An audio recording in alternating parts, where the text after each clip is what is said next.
வயல் இந்த side guys சாலாப்பட்டி வந்துட்டோம். அப்படியே புடலங்காய் கொடி பாருங்க, புடலங்காய் செடி அல்லது பாவக்காய் செடி, இதுதான் கம்பத்தை நட்டு இதில் வளர்க்குறாங்க. இது முருங்கை மரம் உங்களுக்கு தெரியும். மயில் பாருங்க, பெண் மயில் ஓடிடுச்சுங்க.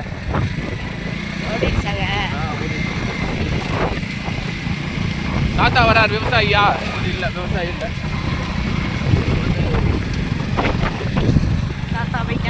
தாத்தா போயிட்டாரே, தவற விட்டாரே.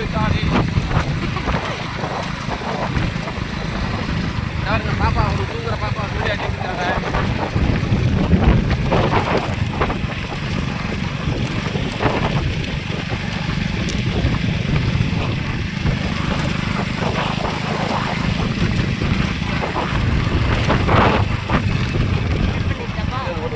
இதாங்க துவரை செடி, துவரம் பருப்பு சாப்பிட்றீங்க இல்லையா?